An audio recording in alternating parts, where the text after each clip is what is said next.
আমরা এখন বসে আছি ইন্ডিয়ান সেকুলার ফ্রন্ট রাজ্য সভাপতি তাপস ব্যানার্জির কাছে। উনি লোকসভা প্রার্থী হয়েছেন বারাসাত লোকসভা কেন্দ্র থেকে। তাপসবাবু কেমন আছেন? ভালো আছে। রাজ্য রাজনীতির যে অবস্থা, সন্দেশখালির মতো ঘটনা, হার হিম করে দেওয়া, কি মনে হচ্ছে? দেখুন, এটা তো ছেয়ে গেছে অনেকদিন আগের থেকে। আমার প্রতিদ্বন্দ্বী যিনি দাঁড়িয়েছেন এখানে তৃণমূলের, মনে পড়ে কি পার্কস্ট্রিট কাণ্ডে সুজের সম্পর্কে উনি কি বলেছিলেন? যখন পার্কস্ট্রিটে ক্রিসমাস সময়ে ধর্ষিতা হয় সুজের, তখন উনি বলেছিলেন ওটা ধর্ষণ নয়, ওটা হচ্ছে খরিদ্দারের সাথে দেখা। যখন কামদুনি কাণ্ড ঘটলো তখন তারা কি করলেন? তার পক্ষ নিলেন। ঠিক একইভাবে যখন নদিয়া জেলায় ওই মেয়েটি ধর্ষিতা হলো তৃণমূলের প্রধানের ছেলের দ্বারা, তখন কি বললেন মাননীয় মুখ্যমন্ত্রী? অর্থাৎ ধর্ষণ, ধর্ষিতা এইসব বিষয়গুলো ওনাদের কাছে খুব মজা। তারা ধর্ষণের রেট বেঁধে দেয়।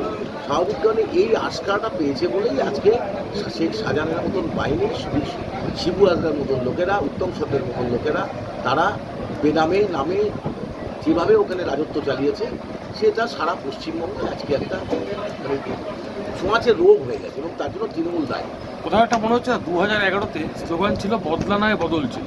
বদলের রাজনীতি না বদলার রাজনীতি? গত পঞ্চায়েত নির্বাচনে কি দেখলেন আপনারা?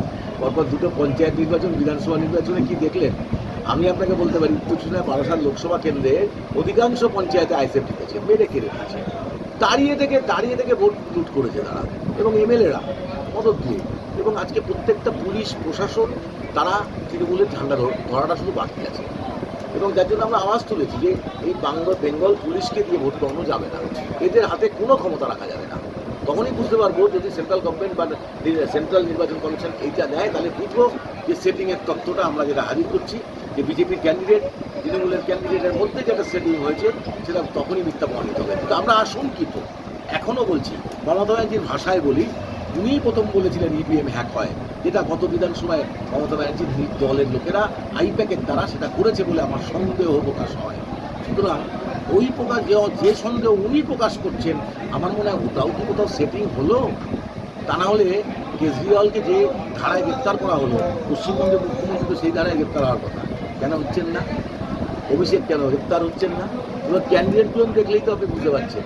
আজকে বর্তমানে 5টা এমএলএ বিজেপির, তারা তৃণমূলের সাংসদ পদের প্রার্থী। আবার অপরদিকে তৃণমূলের তারা আবার বেরিয়ে গিয়ে বিজেপির প্রার্থী। 14টা সিট ওরা নিজেরা নিয়ে নিয়েছে, আর বাকিটা অ্যাডজাস্ট করে হয়তো দেখা গেল 22, 23, 24টা কটা দেবে। তৃণমূলের বিজেপির মধ্যে অ্যাডজাস্টমেন্ট করা হয়েছে এই জায়গাটা। প্রগতি ময়দান থেকে মীনাক্ষী মুখার্জি বললেন লালু ভুলু সরকার সমর্থন করবে। উনি কি বলেছেন আমি শুনিনি।